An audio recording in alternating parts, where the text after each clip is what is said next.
Hello, hello, hello, hello, guys. Welcome, everyone. Welcome again to this third cycle. How are you guys? How is everything?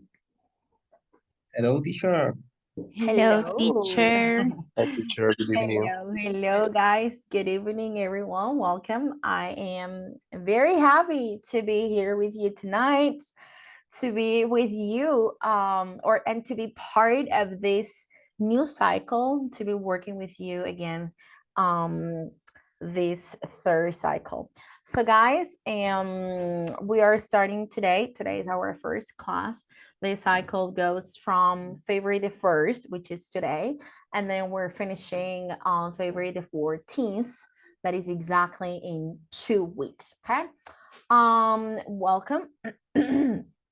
And I am going to share my agenda. Good. So we're going to start with a warming up activity. We're going to do some articles practice, which was the topic that you just studied with teacher Laura Hereda. So we're going to do some extra practice about this. Then we're going to work on the book on pages 72 and 73, and we're going to take a look at this grammar part about quantifiers with countable and uncountable nouns. Okay, so let's begin. Before we start, what is going on? Did you have enough time to rest? ¿Sí descansaron estos 2 días que tuvimos entre ciclo? Yes or no? Yep, the Yes, teacher. Yeah. beautiful idea. Leave. Beautiful idea. Yeah, it was a great idea. And actually, I heard that it was only or at the beginning, the only way, or you would only have 1 day off. And then after discussions, and the academic coordinators and the director, they got into they decided that it wasn't going to be just 1 day, but 2. Antes teníamos un solo día inicialmente, un solo día de descanso, y luego fue como que no, vamos a darle 2 días a estos chicos que han trabajado muy duro. Si hay un ciclo, sí me pasaron el chisme de que hay un ciclo que solamente hay un día de descanso. No sé cuándo, no sé cuál ciclo sea, pero ahí les voy adelantando un poquito. Solo que nos dijeron. ¿Ok? Entonces, bueno, espero que estos 2 días hayan sido de descanso, que hayan recargado sus energías para arrancar para este nuevo ciclo. Okay, guys, so let's start. Let's get it started. I am going to send you one game for you to practice articles, which was a topic that you recently studied, right? En total, ¿cuántos ciclos son para finalizar B2? Ok, A2, la banda de A2 tiene 4 ciclos. So that means, quiere decir que ustedes terminan ciclo, si terminamos hoy, hold on, si terminamos hoy no, si terminamos el 14 de febrero, que es un miércoles, ustedes arrancarían nuevamente ciclo el viernes 17 de febrero, y vamos 2 semanas. En ese orden de ideas, vamos finalizando el viernes 3 de marzo con el ciclo 4 para ustedes. ¿Okay? Ciclo 4. Ahora, cuando ustedes finalizan A2.4, arrancamos con B1. ¿Listo? B1 tiene 5 ciclos. Entonces vamos hasta B1.1, B1.2, B1.3, B1.4, B1.5. Y lo mismo B2. B2.1, B2.2, B2.3, B2.4, B2.5. Los ciclos pasan muy rápido, ustedes se dan cuenta. Son 2 semanitas en las que el tiempo pasa volando. Ya, ¿qué hace que arrancamos ciclo 2? ¿Qué hace que arrancamos año y ya vamos empezando el tercer ciclo? Cuando menos nos demos cuenta, vamos finalizando este. Entonces, todavía nos faltan, pues la idea al principio pues, de arrancar con este proceso, ustedes fueron informados o notificados que son más o menos 600 horas que de las cuales se les va a certificar, que ustedes van a finalizar en un nivel B2. Finalizando el nivel B2, ustedes van a recibir una formación extra, que es como un ciclo extra, que es de call center, con como en esa línea de call centers y demás, pues si alguno de ustedes está interesado en trabajar en algún momento en un call center bilingüe, claramente, porque pues para eso estamos fortaleciendo nuestro nivel de inglés y demás, ¿ok? Entonces tenemos un último ciclo que ya finalizando el B25 con, em, call center. Okay, good. Did I answer your question, Jerson? ¿Respondí tu pregunta? Yep. Thank you. Okay, of course. Very good. So guys, did you just study articles with teacher Laura, right? This is the previous topic that you studied today. Is that okay? Is that right? Yes, Articles? teacher.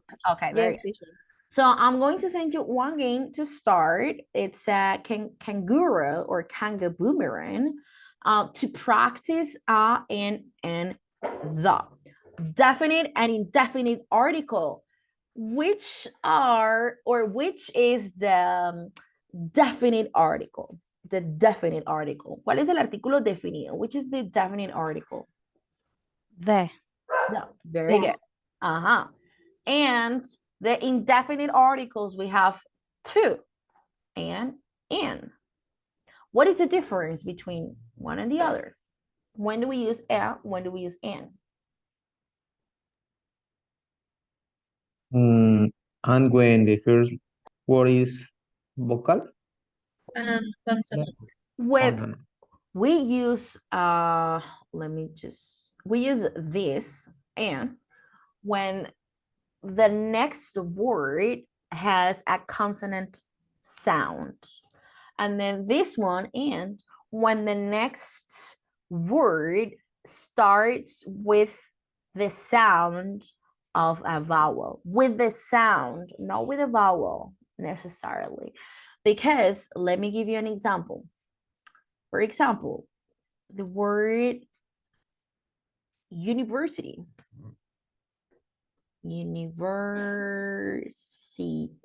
University, right? And then you say, oh, it starts with U, which is a vowel.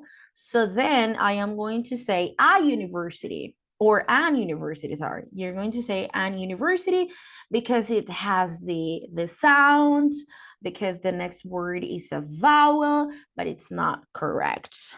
Actually, the correct answer here is a university. No es que la siguiente palabra empiece con vocal, es con sonido de vocal, porque esta es university, se empieza con una vocal, se escribe, ¿cierto? Con la vocal U, pero el sonido de esta U no es de vocal, sino es de consonante. Tiene el mismo sonido que el de la consonante. I'm sorry. Cuando decimos yes, cuando decimos yellow, for example, university tiene ese sonido you. Este en fonética lo hemos escrito como una J, right? Entonces, este lo pronunciamos yes, que es suavecito, yes, or we say yellow, yes, yellow, university, ¿ok? Entonces, university. Entonces, tiene este sonido, pero no es sonido de vocal. Por esta razón, no digo en university, sino a university, ¿ok? Good, excellent, very good. Guys, Teacher, yes. what about the hospital? Hospital? Oh, because when we have hospital, the H is not silent. So in Spanish, we don't pronounce the H. We say hospital. We don't say hospital. We say hotel. We don't say no decimos hotel, right? So in Spanish, most of the time, la mayoría de veces, la H es muda, a excepción de ciertos nombres. Cuando decimos, por ejemplo, Henry, right? No sé si ahorita de pronto, no sé si hay algún otro ejemplo que de pronto se me escapa ahorita, pero like 99% of the time, como 98, 99% de las veces, la H es muda en inglés, perdón, en español, en Spanish. Pero en inglés no es muda, it's not silent. Entonces tiene sonido de hospital, right? So we say a hospital, a hospital. Good. I'm going to send you the game for you to practice, for you to review these parts. So let me share my screen here. Let me share the link here on the chat. How does the word function, or how can you play this? You're going to click on play. Drag and drop the correct missing word. You need to drag and drop the correct missing word. So you need to fill all the blanks by dragging a word to it. Click on next. You can also drag words back if you can change your mind. So if you choose one word and you drop it, but then you're like, oh, maybe that's not the option or the correct answer. So I'm going to put it back or drag words back if you change your opinion. When all the blanks are filled, press submit, but beware to do this within the given time. Drag and drop the correct missing word. So you have 30 seconds and then you have one sentence. Could you close door, please? The door, some door, a door, and door. So you're going to drop, for example, if you say and door, but then you're like, oh, no, creo que no es la respuesta correcta, la pueden devolver, right? Could you please, or could you close the door, please? Cuando seleccionan, le dan clic en You are awesome. and then deben hacerlo antes de que se les acabe el tiempo, okay? And then you click on next and you continue. So please start with the game. Por favor, iniciamos con el jueguito. Thank you. Is it clear? Do you have questions? No, I don't have questions. No, no Clear. questions? Okay, so please start.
Okay, guys. So I think the majority of you have already finished because that's what you wrote on the chat.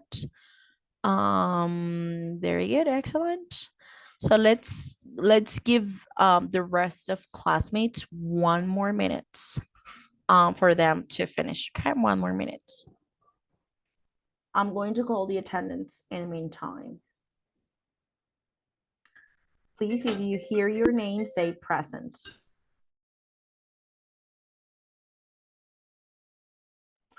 Good. Arismendi Pinzón Gerson Yamit. Present, teacher. Good, excellent. Baez Villamizar Keiner Damián. I'm here, teacher. Great, very good. Barrera Delgado Jean-Claude. Present, teacher. Good, excellent. Castellanos Calderón, no, Calderón Castellanos, sorry, Yesit. Teacher. Yes, okay. Camargo Dulce Natalia. Natalia Camargo Dulce. Present, teacher. Great. Castellón Millán William Andrés. I think he's not here. Correa, sorry, China Osorio Marian. Hi, teacher, present. Good. Correa Mendoza Andrés Camilo. Present, teacher. Great. Corredor Andrés. Hi, teacher, present. Great, excellent. Cuellar Campos Silvia Natalia. Present, teacher. Excellent. Duque Mogollón Johan Alberto. Present, teacher. Fernández Celis El Quindarío. Present, teacher. Figueroa Navarro Julián Jesús. Present, teacher. Okay. Pontecha Arisa Ginette Valentina. Present, teacher. Great. Galán Pinilla Carlos Andrés. Present, teacher. Gamboa Flores Mabel y Juliet. Present, teacher.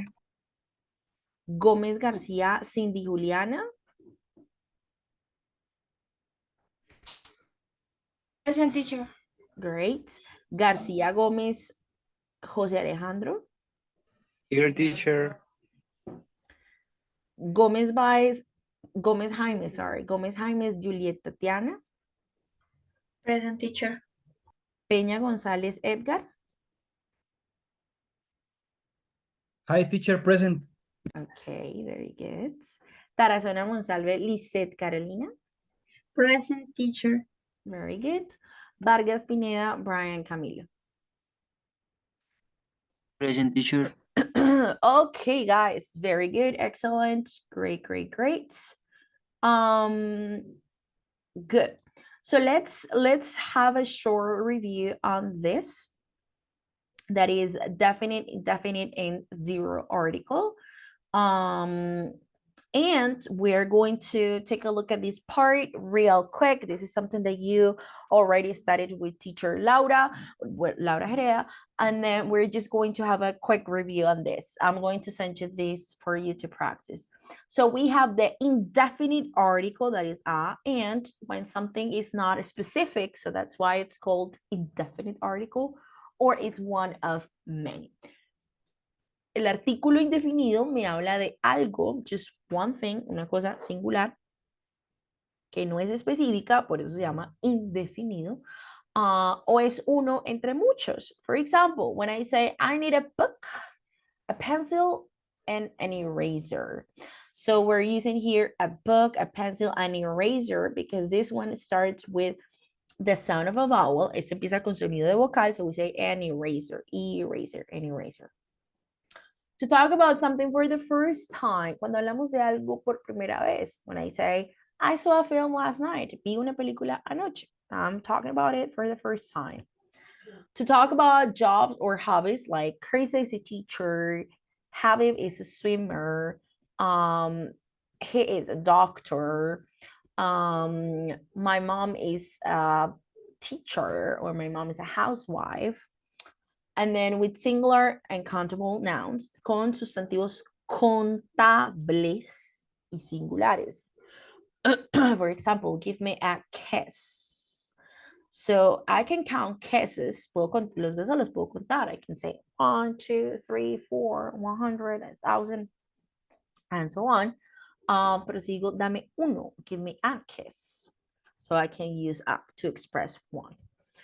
And in exclamations with what, like what a beautiful lie, what a great idea, what a lie, what an amazing surprise, and so on. With the, which is the definite article, artículo definido, so that means with specific things, cosas específicas. The speaker and the listener know about, que quien habla y también quien escucha sabe a qué es referencia, right? For example, I need the books on the table. Si yo digo, necesito un libro,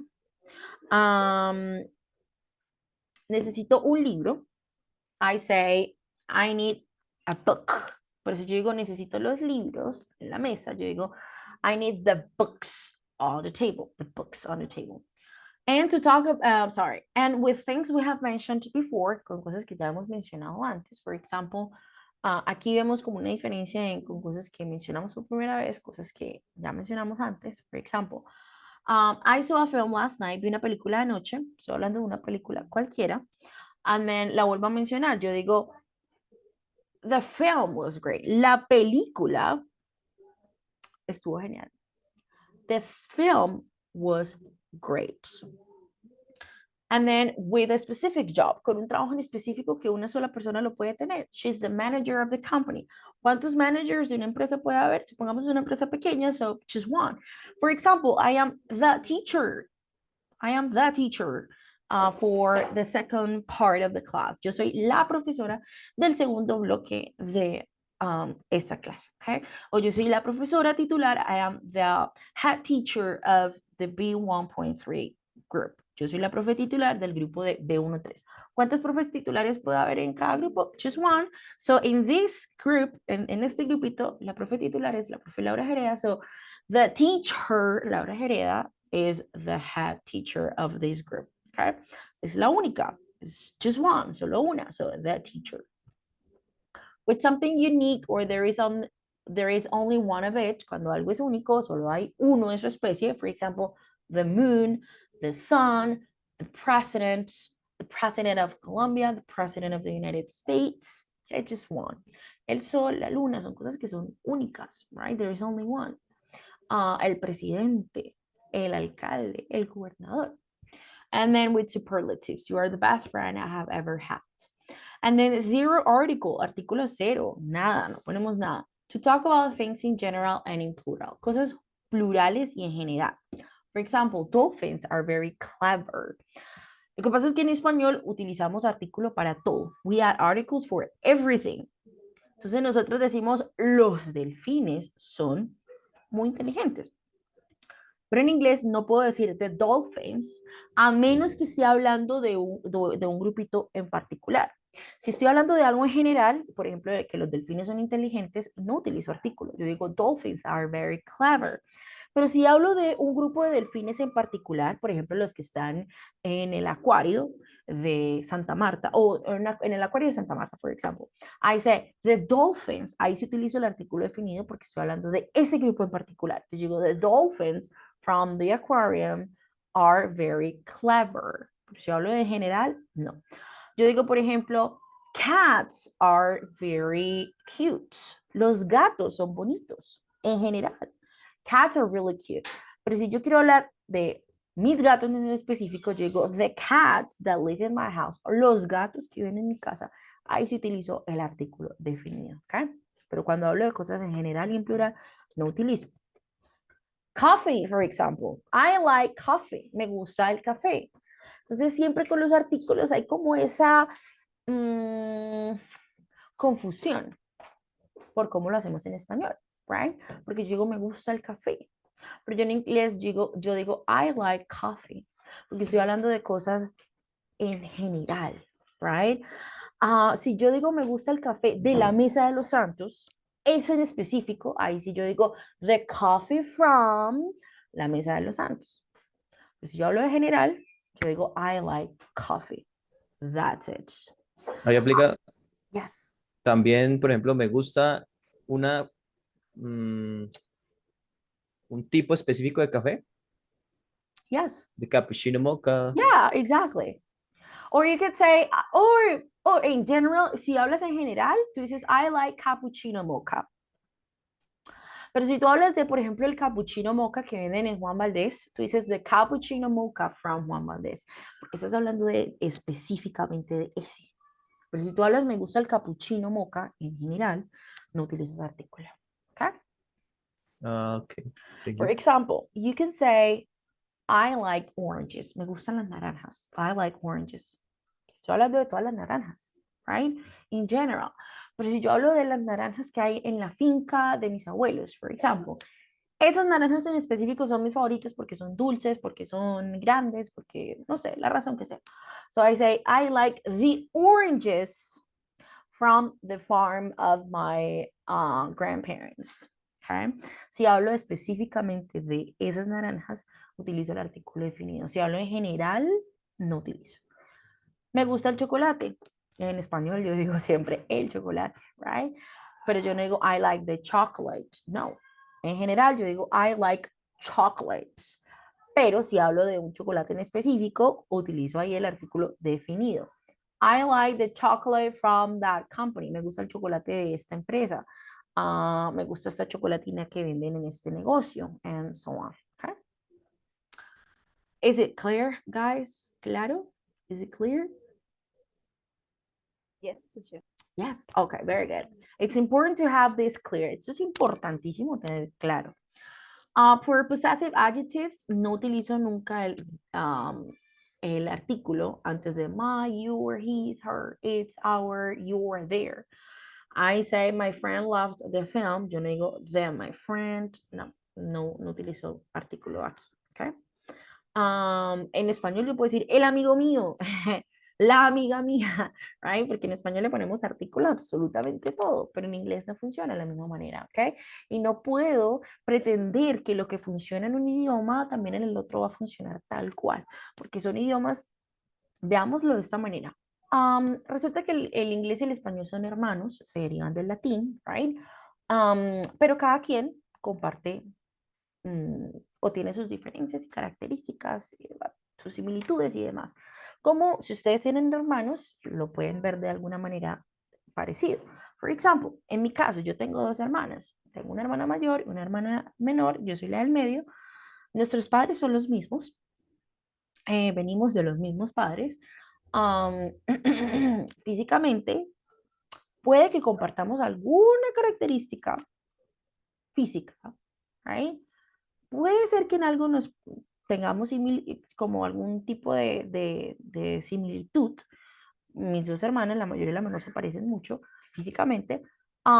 So, comparten ciertas características, pero la personalidad de todas las tres es muy diferente. Lo mismo pasa con los idiomas.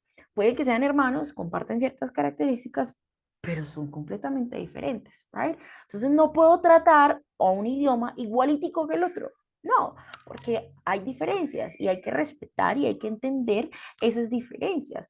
Entonces, este tema de los artículos es muy importante en inglés porque no funcionan de la misma manera que en español. Okay? Good.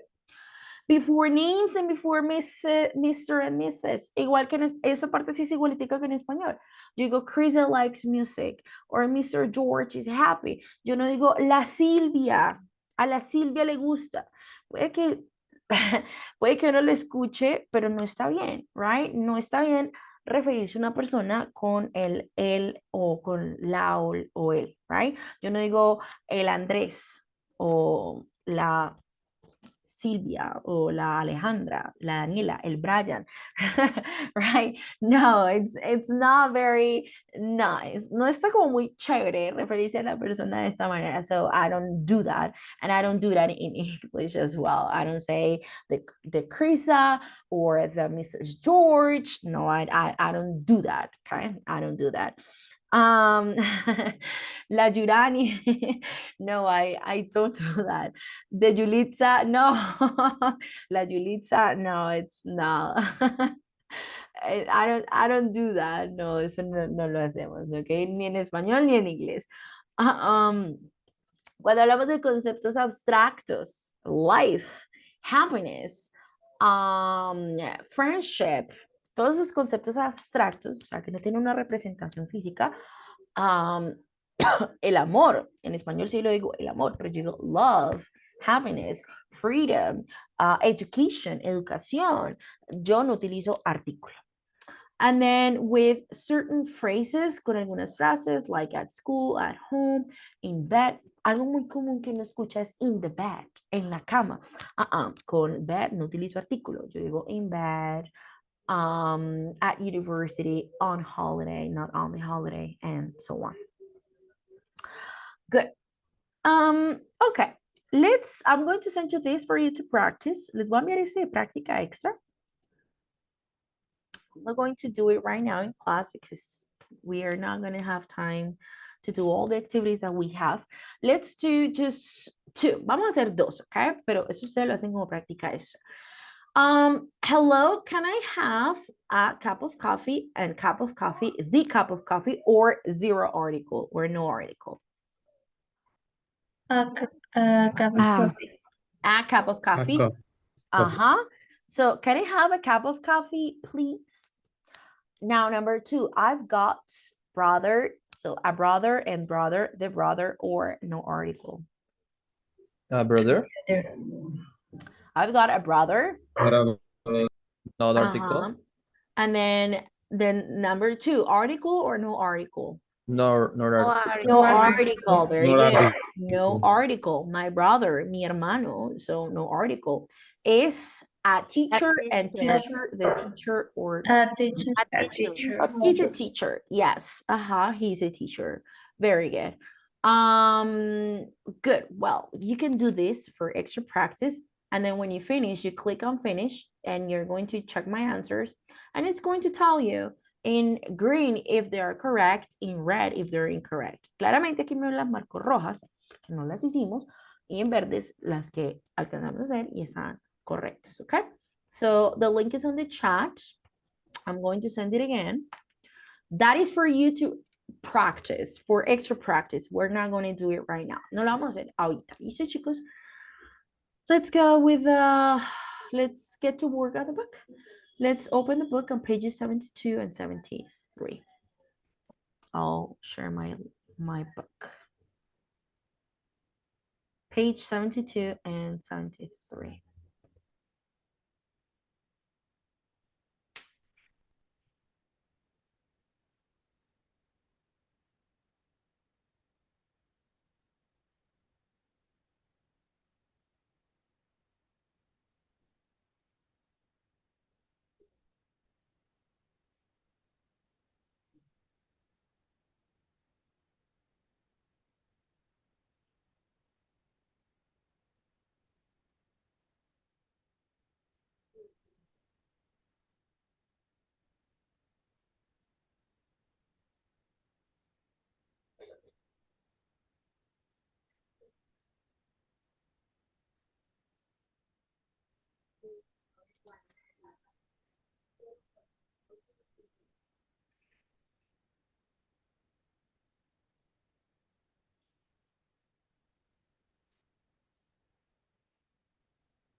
The link doesn't, oh, really?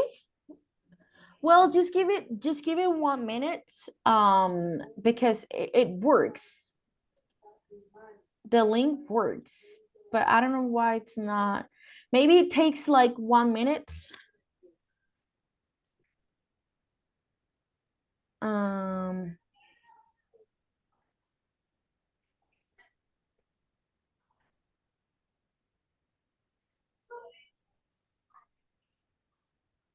guys, we're going to do this reading. Give me 1 second. We are going to take a look at this part, the top 5 most extreme places to live in the world. And then you're going to read this part, okay? I'm going to give you some minutes for you to read this. That is on page 72. Please take some minutes to read this part. Thank you. Vamos a leer esto de manera individual y ya hacemos las otras actividades, ¿ok? Thank you.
Let me know when you finish reading. Please let me know when you finish.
Okay, so this reading, you are writing on the chat that you're done. Great. This reading is about the top 5 most extreme places to live in the world. The 5 most extreme places to live in the world. Are you bored with your hometown and thinking of moving somewhere more interesting? Here are a few suggestions of some of the most interesting and extreme places in the world where you could go. Okay, who wants to read number 1? I need one person to read number 1. Teacher, Okay, go ahead. Thank you. fancy a warm climate. The hottest town in the world, which is permanently inhabited, Inhabited. inhabited, is Windham in Western Australia. All year around, the temperature stays between 31 less 39 31 and 39, or from and 30 31 to 39 degrees or Celsius. degree. Okay, and this coastal town is close the thousand of millions of dunes, wild and spoiled Unspoiled. countryside, Yes. mostly desert and hills. There is also a spectacular scenery, including the five rivers lookout, where 5 rivers flow into the sea. Into the sea. Very good. Thank you very much. Number 2, Natalia Camargo. Please read number 2. Okay, teacher. What about somewhere a bit colder? The villages The of village. the village Vill- of Oymyakon Mhm. in Russia is the coldest place where people live, Mhm. with temperatures regularly around Minus or negative 40 degrees. okay, negative 14 degrees. It's between two mountains ranges. Ranges. Ranges. Ranges. So the cold air doesn't move and the ground is always frozen. Mhm. Schools close when the temperature drops to negative 52 grades and degrees. And local says that breathing gets Breathing. breathing gets difficult at about negative 60 degrees. Yes, very good. That's horrible. That sounds horrible. Imagine living in a place where it gets that cold. Oh, that's horrible. Number 3, Julian Figueroa, please. Do you ever complain about the rain? Then think about the people in Jora, near the west coast of Colombia. They have a lot of rain, more than 1,300 centimeters a year. The people make their money by Cutting. cutting down trees in the forest nearby, where you can be sure that it will rain every day of the year. Yeah, imagine living in that place. I think that is in the Pacific coasts, the west coast of Colombia. So in the Pacific, where it rains, where it usually rains every single day of the year, which is a lot of rain, right? Number 4, Lisette Tarazona, please. Lisette. Okay. From one extreme to another, as one in Egypt is the driest place on earth where people live, with an average of 0.05 centimeters rainfall a year. The last time it rained in Aswan was on 13th May 2006, and the time before that was in 1994. Luckily, Aswan is in a valley on the banks on the river Nile, which provides water for drinking and farming, as well as transportation. Yes, thank you very much. And the last paragraph, Elkin, go ahead, Elkin. Yes, okay. 5. Do you want to get away from everything?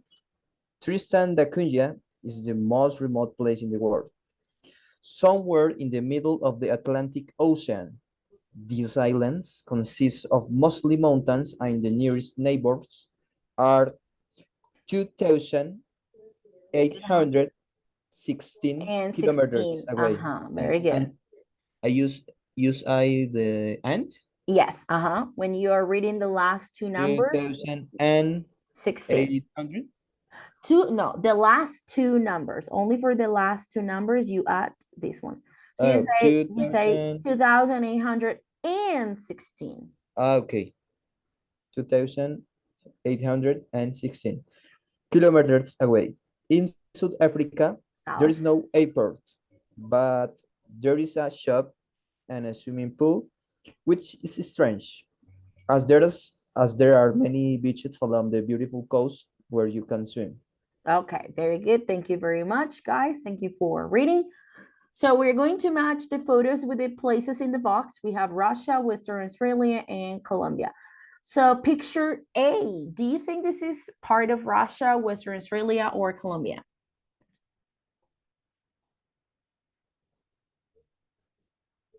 Russia, picture A, B, or C? Which one do you think?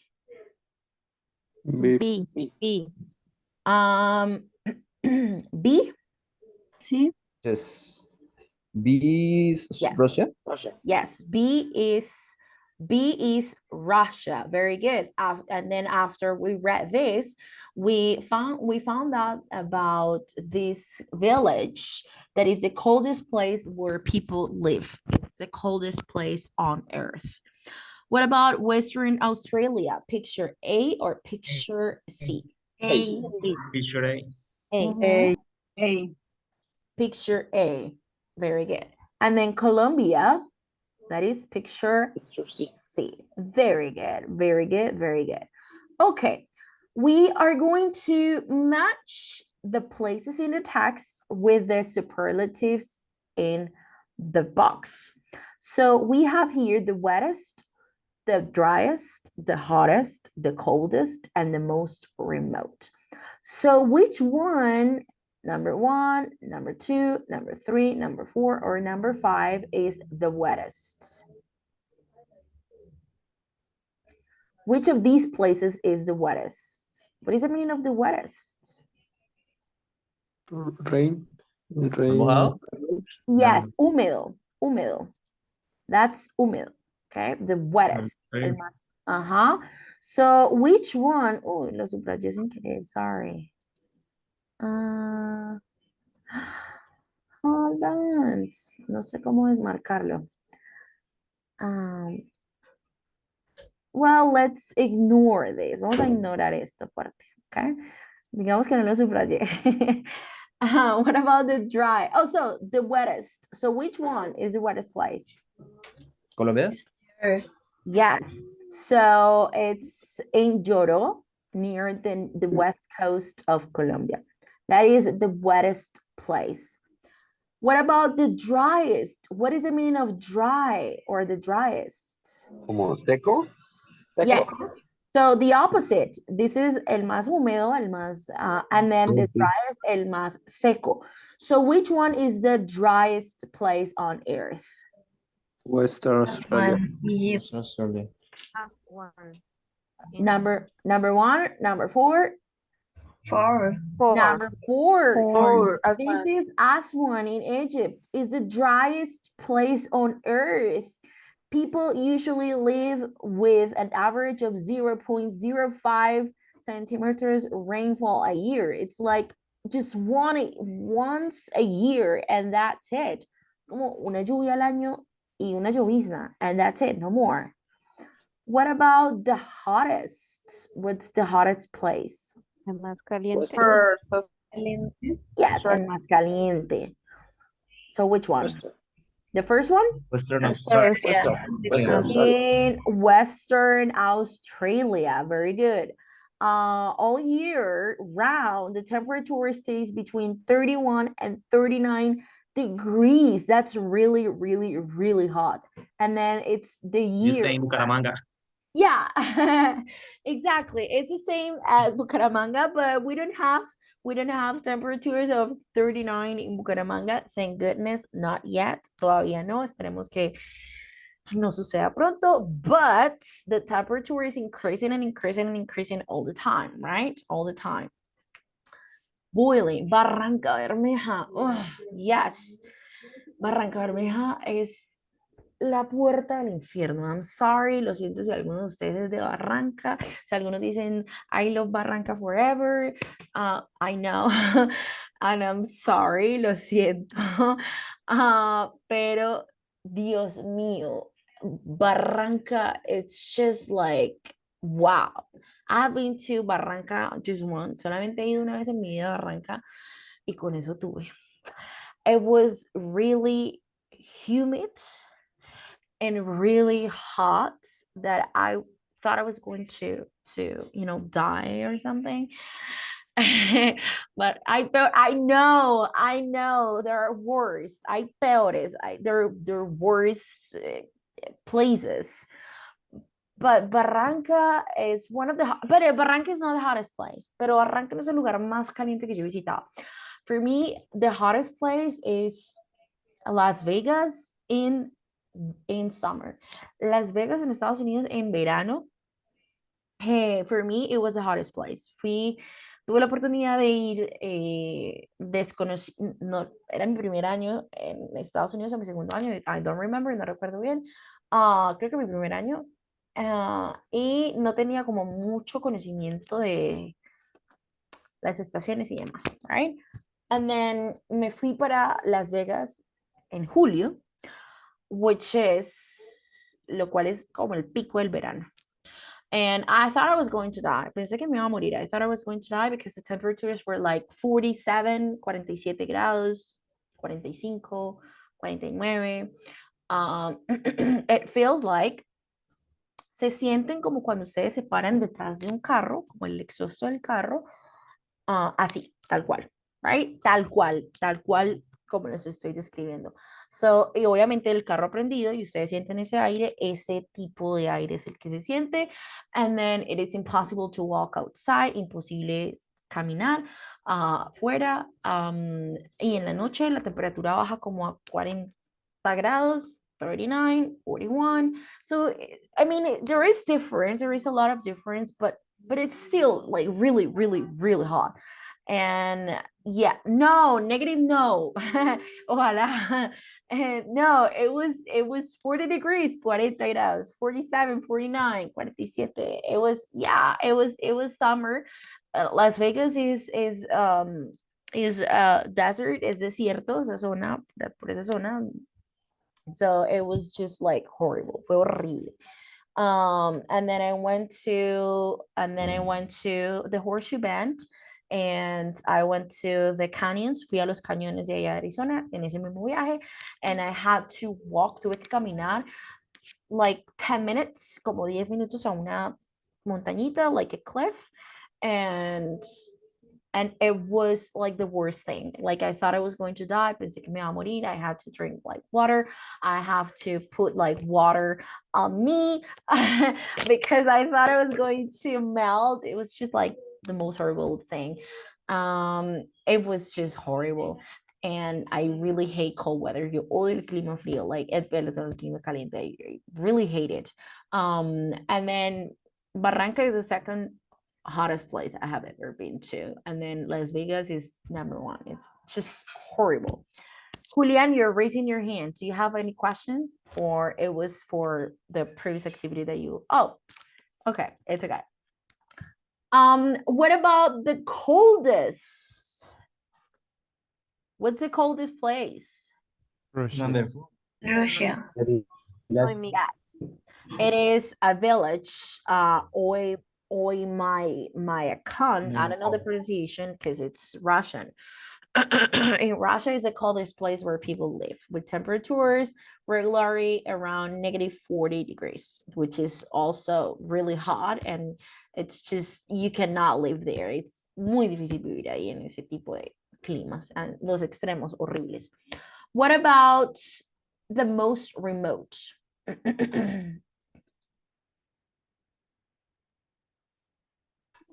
Five. Number Tristan five. da Mhm. Yes, very good. Tristan da Cunha, which is the most remote place on Earth. It is somewhere in the middle of the Atlantic Ocean, and then there are islands that consist of mostly mountains, and the nearest neighbors are 2,816 kilometers away. That's the most remote place on Earth. Vamos muchísimo tiempo llegar a ese lugar. Okay. You guys are going to do this exercise.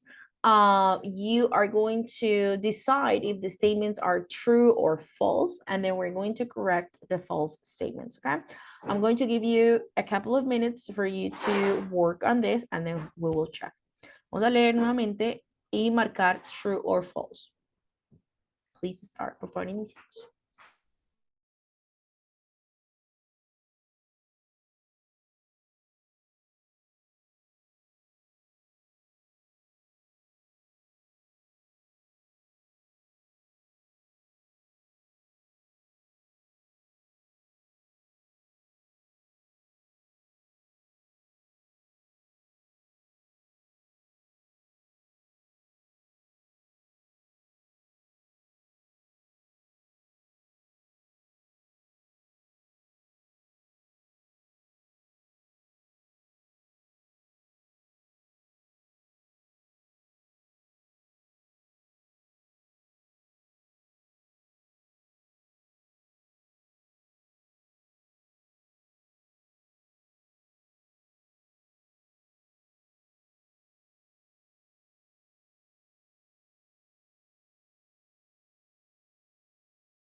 Let's check number one. In Wyndham, the temperature gets up to 39 degrees Celsius every day. True or false? True. True. False. It is false. It is false. 31. 31 Yes. and 39. Uh-huh. Very good. So number one, I'm going to make a note here. Hold on. So number one is false because it is usually between 31 and 39. Oh, sorry. 31 and 39. So it's not 39 every day. That one is false.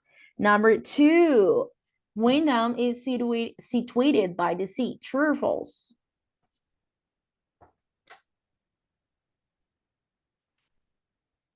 True. True or false? True. False, I think. It's true. True. True. Let's read. Oh, let me close this. What is that? Good. Wyndham, it's situated by the sea. Where is this one? Win. Okay. It says the hottest town in the world, which is permanently inhabited, is Wyndham in Western Australia. All year, the temperature is between this. This is coastal town. This coastal town is close to 1,000 of miles of unspoiled countryside. So yes, it is in the coast. It's a coastal town. So this one is true. Se me perdió la notita que tenía. Number 2 is true. Number 3, mountains around Omicron keeps the air cold. True or false? True. True. True. True. Very good. Number 4. Schools in that place never close. False. False. It is false. What does it say? What is the correct answer? Schools what? Schools close when the temperature drops to negative 52 degrees. Yes, very good. So schools close when it gets to negative 52 degrees. Very good. What about number 5? Most people who live in Joro work in the forests. It's true. True. Yep, true. Very good. Excellent. What about number 6? Sorry. Every day is a rainy day in Joro. True. It's true. Yep, it rains every day of the year. Number 7. Recently, Aswan had 12 years of no rain at all. It's true. True? False. False. 12 years of no rain at all. Let me see. Let me see if I can go here. Good. It says, the last time it rained in Aswan was on 13th May 2006. Well, tal vez este libro fue creado hace un par de años ya, right? And then, para ese entonces, 12 años después del 2006, que fue la última vez que llovió, no había vuelto a llover. So this one is true, okay? It's true. Recently, Aswan had 12 years of no rain. According to this, the last time that it rained was on it was on 13 May 2006. Number 8, people in Aswan drink the water in the river Nile. True. It's true. True. Yes. So Aswan is in the valley of the banks of River Nile, which provides water for drinking and farming, as well as transportation. Excellent. True. Number 9, Trista da Cunha is situated east of South Africa. It's true. True or True. false? It's false. False. Why? Why is it false?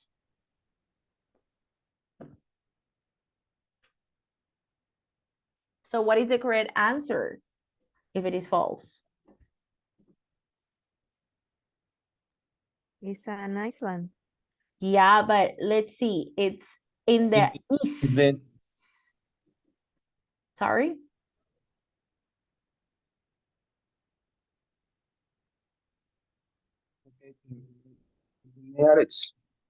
No, So in it the says, and this is the most remote place in the world, somewhere in the middle of the Atlantic Ocean. This island consists of mostly mountains, and the nearest neighbor are 2,816 kilometers away in South Africa. There is no airport, but there is a shop and a swimming pool and so on. Well, it's not in the east. It's not in the east. It says that it is in South Africa, but well, in the middle of the Atlantic Ocean, not necessarily in the east, no necesariamente in the east of South Africa. What about number 10? You can swim in the sea and in a swimming pool in Tristan da Cunha. True or false? True. True. Yeah, yeah. So it's an island and then it has a swimming pool. Very good, guys. Excellent, excellent. We are going to take a look at this vocabulary. But let's see. We have beach, island, river, mountain, forest, valley, hill, coast, sea, ocean, desert, and mountain range. Which words are connected with the shape of a land? So I'm going to give you an example.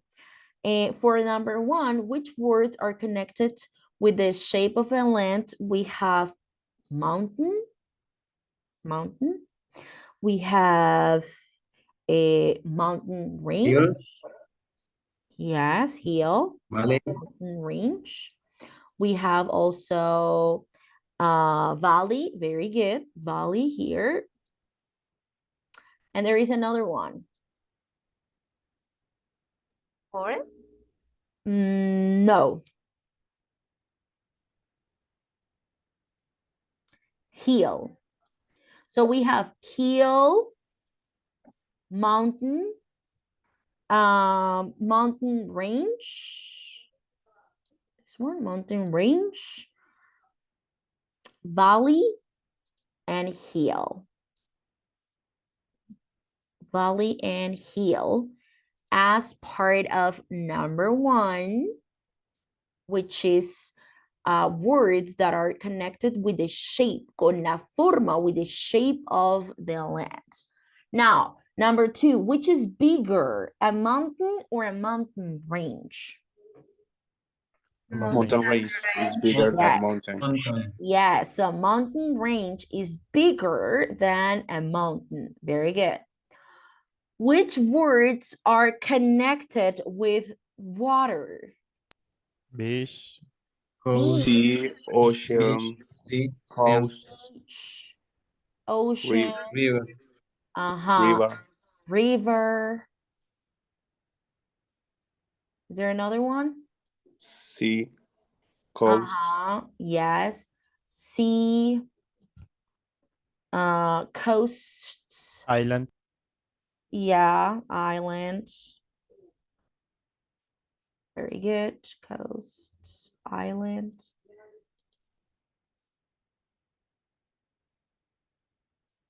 Okay.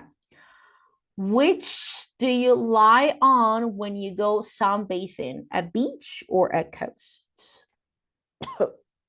What is the meaning of sunbathing?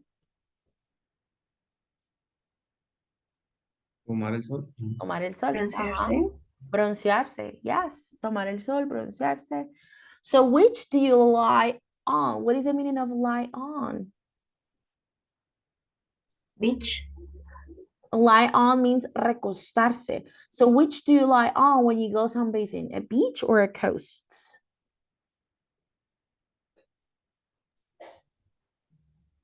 ¿En qué Beach. lugar nos bronceamos?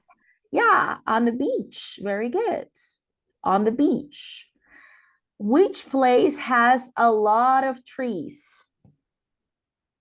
Forest. A Forest. forest. Yeah, forest. A lot of trees. Forest. And the last one.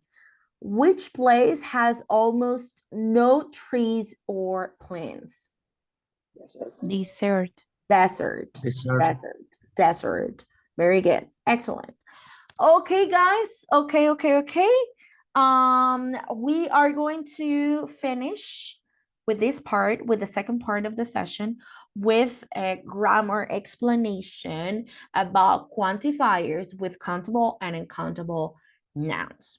Vamos a ver este tema de cuantificadores. Before we start, what is the meaning of quantifier? ¿Qué significa un cuantificador? Quantifier. quanto of the number.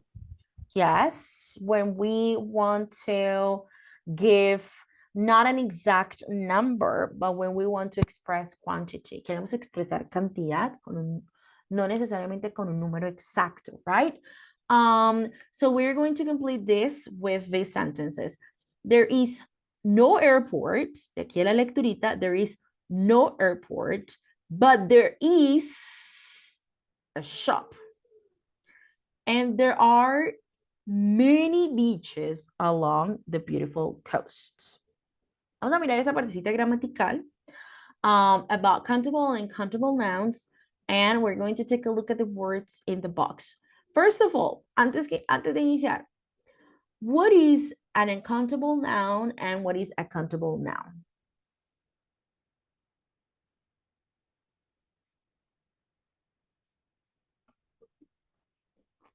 What is countable and uncountable noun?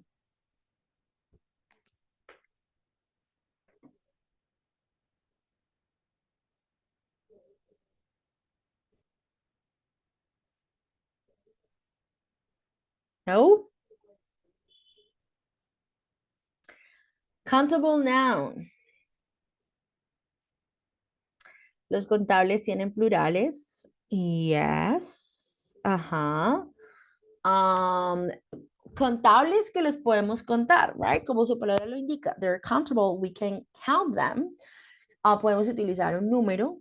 For example, when I say, ahorita que estamos hablando de este vocabulario, so I can say, for example, beach. Las playas las puedo contar. I can say one beach, two beaches, three beaches. Tienen forma plural. Okay? Forest. I can say one forest, two forests, three forests. Los puedo contar. Tienen forma singular, tienen forma plural.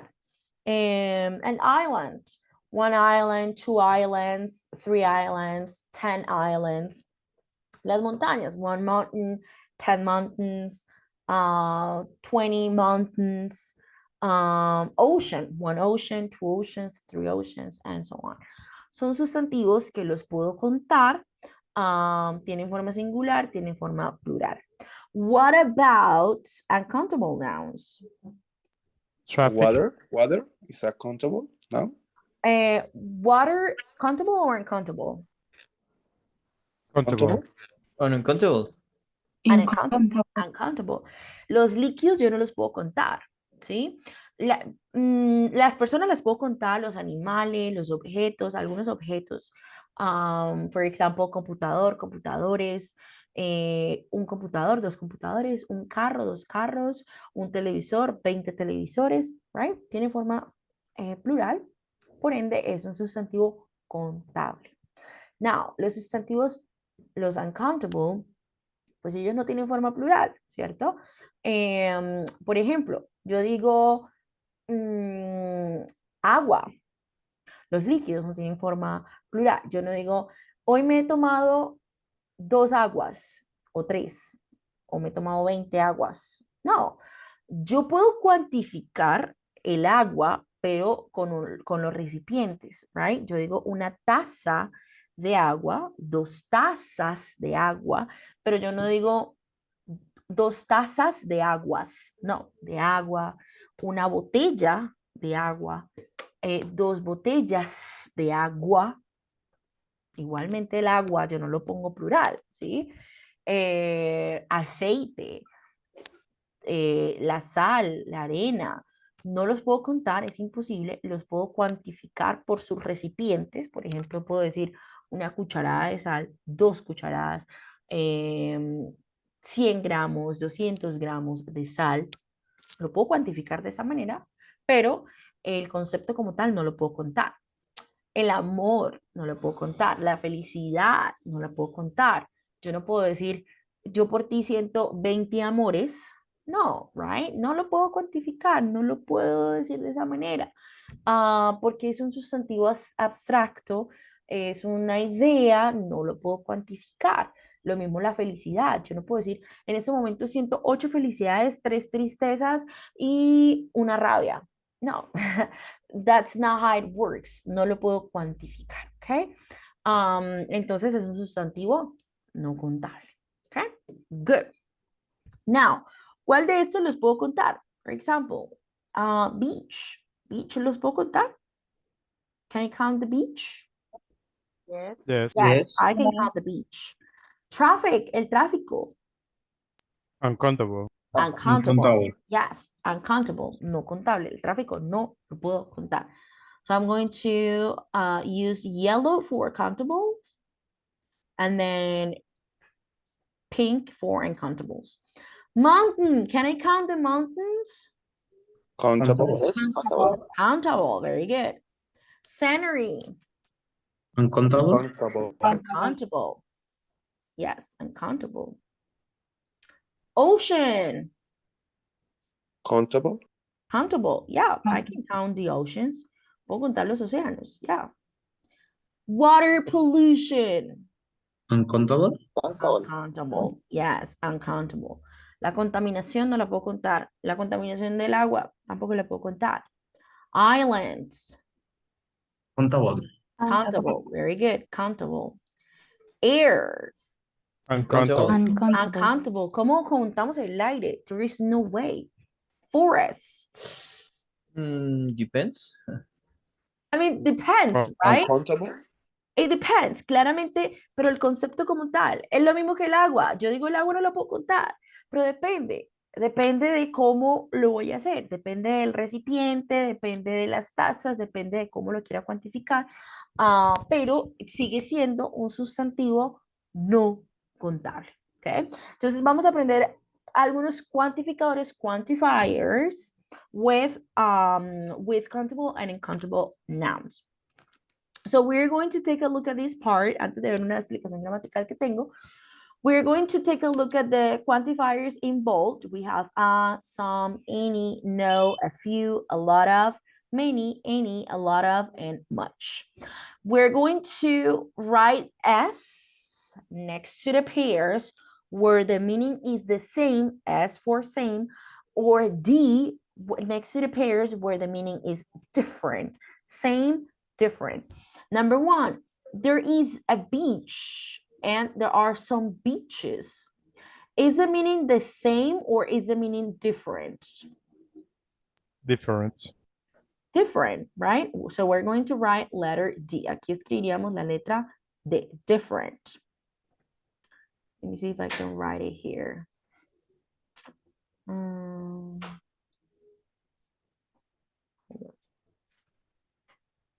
So number one, we have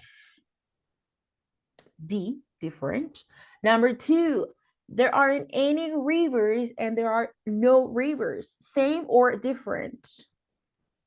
Same. Number two, same or different? Somebody said same. What about the rest? Same. When I say there aren't any rivers and there are no rivers, I'm expressing the same, any or no. En negativas, yo utilizo el any en las negativas, pero también puedo utilizar no, ¿ok? Entonces acá el verbo ya no debo conjugarlo en forma negativa, ¿ok? Yo no puedo decir there aren't no rivers, porque estoy negando dos veces, so en ese caso no sería correcto. Number three. But teacher, it's correct Yes. to say there are not rivers. So I mean, it's correct. Just There are no write rivers. no or not. Yeah, There are there are not. no rivers. Yeah, no rivers. No rivers. Okay. There are no rivers. What about number three? There are a few shops and there are a lot of shops. Different or the same? Different. Different. They're different. They're different. A few and a lot of it. Those quantifiers express different quantities. Esos cuantificadores me expresan ciertas cantidades pero diferentes. Cuando yo digo a few, hago referencia a un poquito.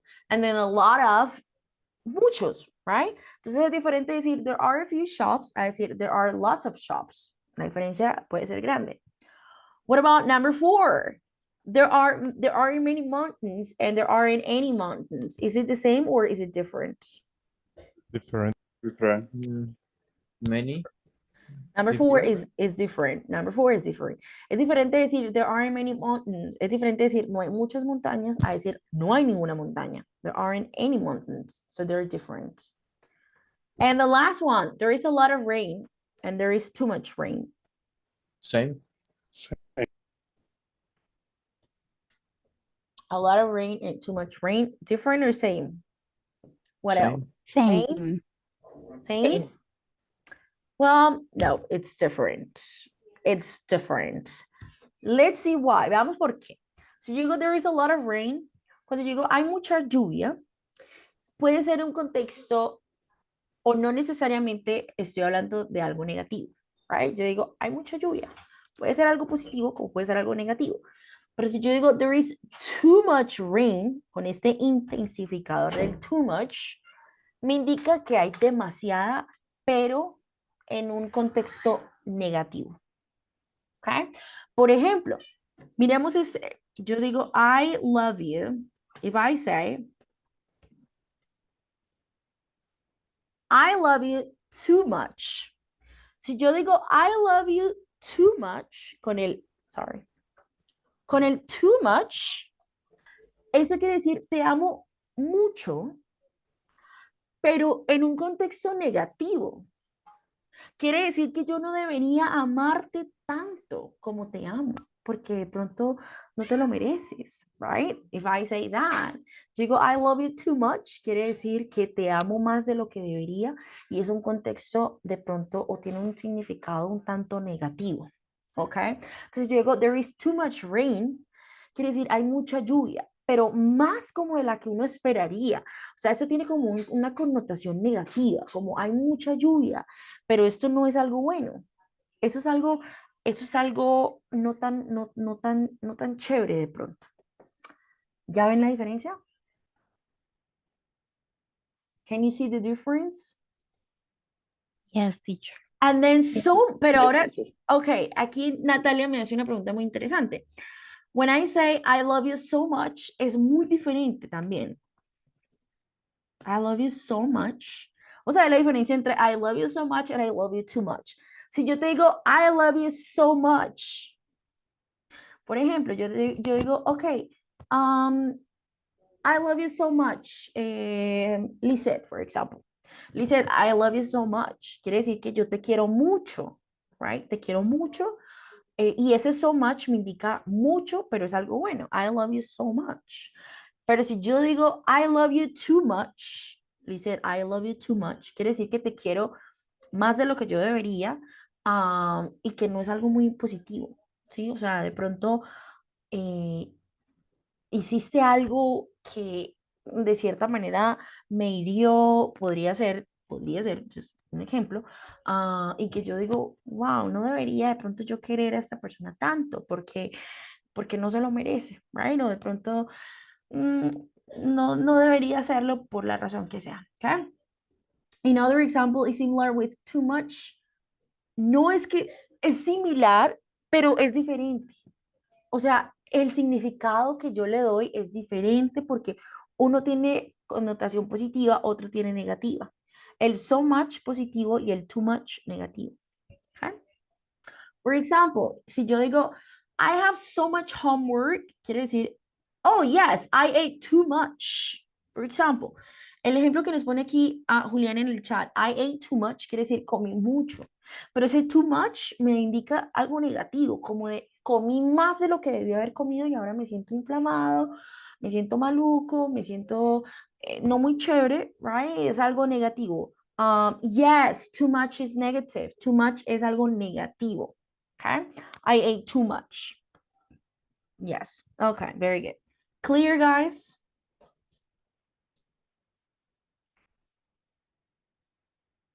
Yeah, you can say there is so much rain. You can say that for sure. There is so much rain.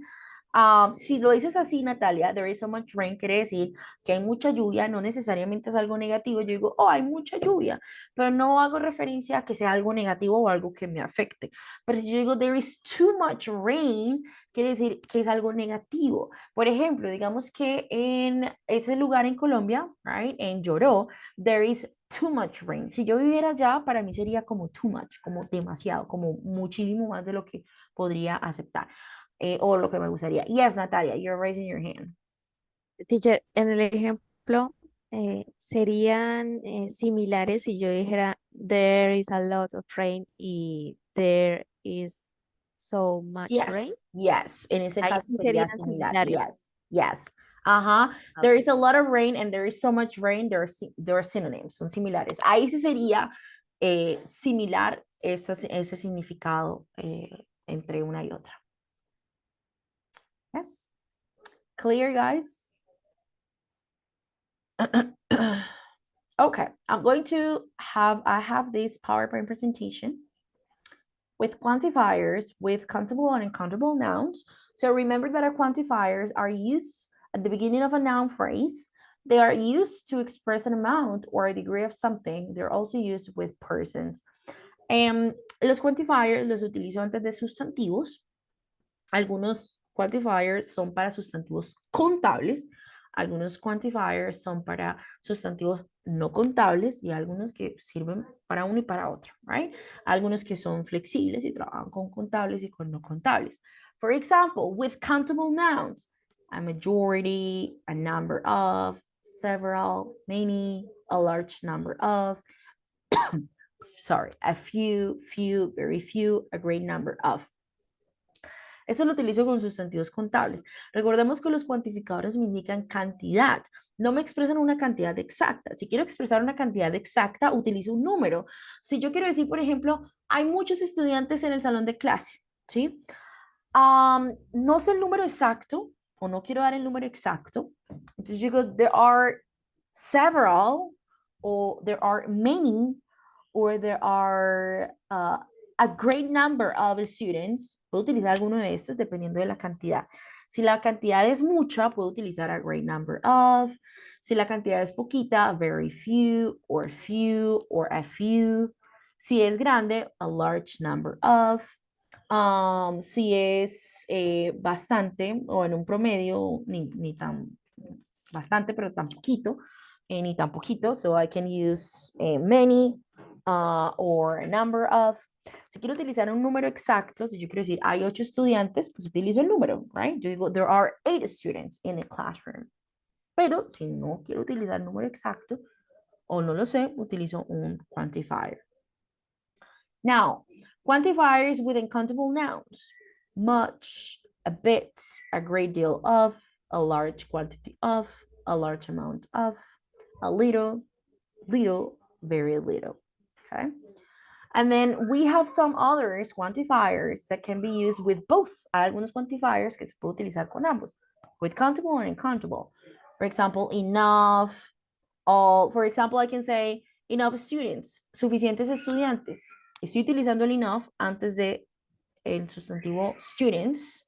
Los estudiantes los puedo contar. Yo digo un estudiante, dos estudiantes, tres estudiantes, and so on. Pero también puedo decir enough water. El agua no la puedo contar, pero puedo utilizar el enough con contables y no contables. ¿Listo? Son flexibles.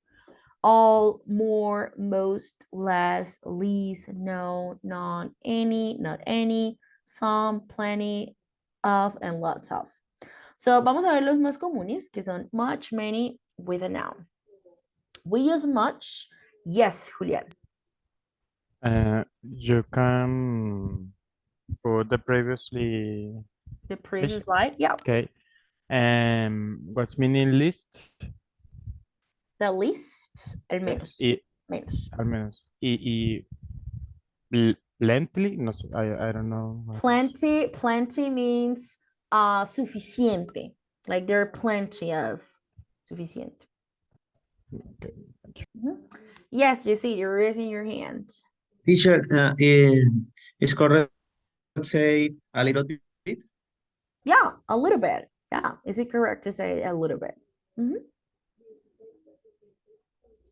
Now, let's take a look at much, many with nouns. We use much with singular, uncountable nouns. And then many with plural nouns. El much y el many me indican mucho, pero uno es con sustantivo singular y no contable, right, uncountable, y el many con plurales, y pues si son plurales quiere decir que son contables. So now, talking about money, un ejemplo, cuando hablamos de dinero, el dinero yo no lo puedo contar, ¿sí? La moneda como tal, pues no lo puedo contar, el dinero no lo puedo contar, right? Puedo contar los billetes. Es diferente cuando yo digo, tengo suficiente dinero para viajar, por ejemplo. O si yo digo, tengo $3 en mi billetera, right? Yo los dólares lo puedo contar, puedo decir $1, $2, $3, $20, right? El concepto como tal no lo puedo contar, pero puedo contar la moneda. Un billete, yo digo un peso, 50 pesos, 1000 pesos, 50,000 pesos, right? Entonces el dinero lo puedo contar dependiendo de cómo lo puedo utilizar. Ahora, yo digo, I haven't got much money. Estoy hablando del concepto como tal, ¿sí? Entonces es no contable y utilizo el much. I haven't got much money. I only got a 10 euro note. Solo tengo 10 euros. And now another example. I have many dollar bills with me right now. Tengo muchos billetes de dólares conmigo ahora mismo. Entonces acá estoy utilizando, ustedes dicen, profe, pero estoy hablando de dinero. Sí, pero estoy hablando de billetes de dólares. Eso sí los puedo contar. Yo puedo contar, tengo 5 billetes, tengo 10, o tengo 20 dólares, tengo 200 dólares, tengo un dólar, tengo un peso, tengo 1000 euros, tengo 500 euros, tengo 10 euros, and so on. Okay? Is it clear with money? ¿Claro con el tema del dinero?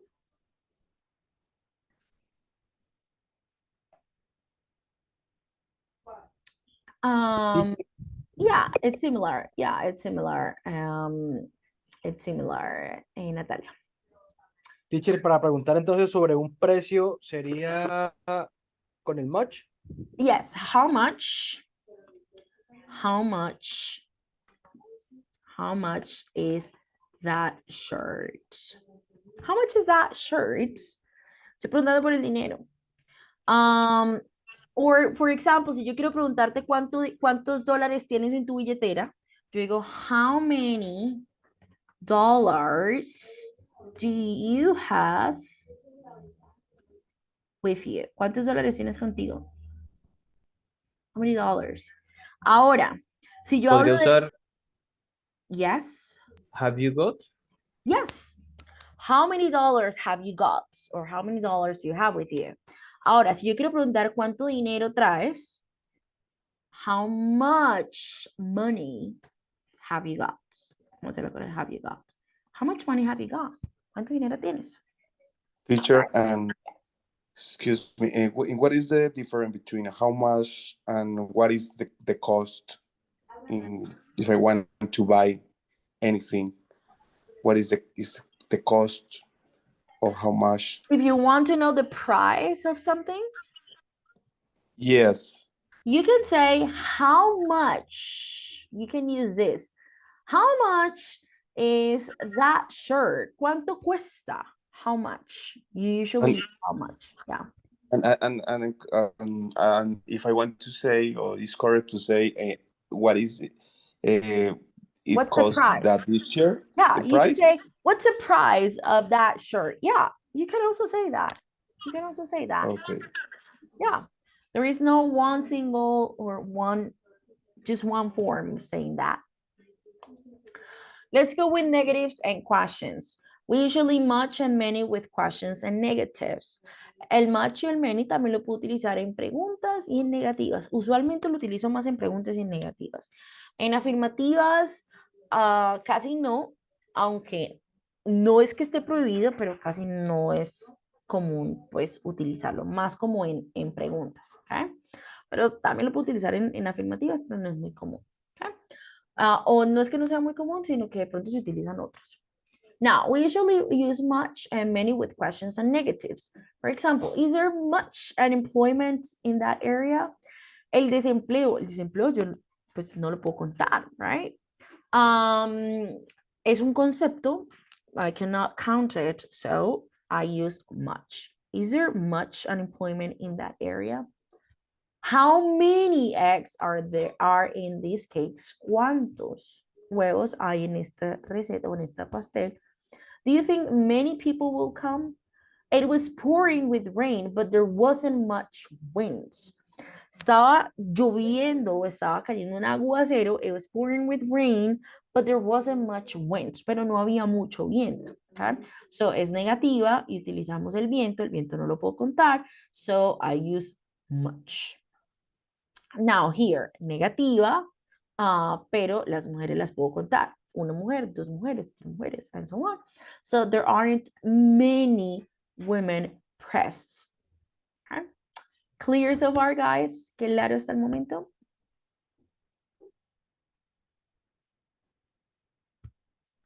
Yes. Yes, teacher. Now, for affirmatives, in affirmative clauses, we sometimes use much, many in more formal styles. Lo que les decía, si puedo utilizar la afirmativa es el much y el many, pero tiene un uso como un poco más formal, ¿okay? Como un estilo más formal. There is, sorry, there is much concern about drug addiction in the US. Or, so drug addiction, there is a concern. Concern is uncountable, so that's why I use much. There is much concern. He had heard many stories. So las historias las puedo contar. One story, two stories, three stories. So that's why, por eso lo utilizo con many. I have heard many stories about Janto, and he knew he was trouble. In informal styles, we prefer to use a lot of and a lot of. Ahora, en contextos un poco más informales, es más común utilizar el lots of y el a lot of en vez de el much y el many. Esto, el lots of y el a lot of se utiliza tanto para contables o no contables, ¿ok? Son flexibles. I went shopping and spent a lot of money, or I went shopping and spent lots of money. No decimos I went shopping and spent much money. En este caso, como estamos hablando de informalidad, como fui a compras y gasté mucho dinero, no lo utilizo tanto con el much, okay? Good. Why money? Why is your question, Julian? Can I say I went shopping and spent many money? No. No, because money is uncountable. And then many is only for countable. El many es solamente para los contables. Que si en negativo, que si en preguntas, que si en afirmativas, sí, en cualquiera, pero contables, with countable. Many dollars? Yes, and I spent so many dollars, you can say. You can say many dollars. En ese caso sí puedes utilizarlo con el many, con los dólares. Pero cuando hablas de dinero, no. Cuando hablas del concepto money, solamente con much. Only with much. Yes. Cuando pido la cuenta, how much is it? How much is it? Oh, yeah. no. Oh. Yeah. How much is it? Yeah, you can say that. How much do I? Yeah. How much is it? Yeah. Yes. Okay. Good. A lot of, lots of with a noun. So we use a lot of and lots of in informal styles. Lots of is more informal than a lot of. A lot of es más informal. El a lot of también es un poco informal, pero se utiliza un poquito como de manera más formalita. A lot of and lots of can be both used in plural and with plural nouns, with singular, countable, and countable for affirmative, negatives, and questions. El a lot of y el lots of puede ser utilizado con contables y no contables, en afirmativa, negativas y en preguntas. ¿Ok? Es flexible para todos. We have got lots of things to do. Aquí lo estoy utilizando con plural. Lots of things. O yo puedo decir, we have got a lot of things to do. No me cambia el significado. That's a lot of money. Or that's lots of money. Aquí lo estoy utilizando con uncountable. Y está bien. There weren't a lot of choices. Negativa. Right? Plural, so quiere decir que es contable. There weren't a lot of choices. Can you hurry up? I don't have a lot of time. So, el tiempo yo no lo puedo contar. El concepto del tiempo, puedo contar las horas. Puedo decir 1 hora, 2 horas, 30 segundos, 20 minutos y demás, pero el tiempo como tal no lo puedo contar. Are there a lot of good players at your tennis club? So, are there a lot of good players? Have you eaten lots of chocolate? El chocolate yo no lo puedo contar, es un concepto. Algunas comidas no las puedo contar, el chocolate no lo puedo contar si lo utilizo como en barras, en pedazos, en porciones. Okay? And I am going to send you one activity for you to practice this quantifiers. It is in Spanish. Este está en español. It is in Spanish, guys. Here. Quantifiers. Resulta que los quantifiers a veces pueden ser un poco como, no que sean complejos, pero cuesta de pronto entenderlos al principio porque tal vez es mucha información y tener claro si es contable o no contable, and so on. Entonces, este está en español. So we have el cuantificador many, que quiere decir muchos o muchas, y la X me indica que lo utilizo con los contables. Ahora, el much lo utilizo con los uncountables. Some lo utilizo con contables y no contables, and so on here. Aquí tenemos explicación de cada uno, and so on. Tenemos a lot of, lots of, little, a little, few, a few. And then there are some exercises, exercise 1, exercise 2, and unit tests that you can use for you to practice this. Esto para que practiquen esta partecita, okay? And there is this one, this activity about quantifiers. This is extra practice. Algunos dicen, profe, no carga. No es que no cargue, es que tienen que darle tiempito. Arribita les muestra como el circulito en movimiento que indica que está cargando. Si ustedes lo abren así, miren, a mí no me carga todavía, pero porque no ha terminado. ¿Listo? So if you give it some minutes, le dan unos segunditos para que cargue bien, ya pueden visualizar la guía interactiva. Guys, this is also for you to work on it for extra practice. And that's it. Thank you guys very much. Oh, here, okay, you can see it here. And some, any, and then you choose from this. We have much, many, a lot of, lots of, few, little, a little. Okay, guys, that is for you for extra practice. Do you have any questions? Questions, doubts? Sí, teacher, me pequé una pequeña inquietud en la anterior diapositiva cuando realizaba la pregunta, si hay muchos, bueno, no en la diapositiva, a lot of buenos jugadores en el club de tenis. ¿Lo utilizo por qué? ¿Porque no pregunté exactamente cuántos o porque lo generalicé? La pregunta es general. Oh, si tú utilizas un cuantificador es porque pues tú no sabes la cantidad exacta, ¿sí? Si tú dices, Ok. hay muchos o hay buenos jugadores en tu club de tenis, porque de pronto puede que solo haya uno, puede que todos sean buenos, puede que haya dos, tres, tú no sabes el número exacto. Entonces por eso utilizas los quantifiers. Ese es uno de los usos principales de los quantifiers. Cuando quiero darle a algo una cantidad, pero no una cantidad exacta, ¿ok? Con los quantifiers no tengo una cantidad exacta. Si queremos una exactitud, utilizo los números.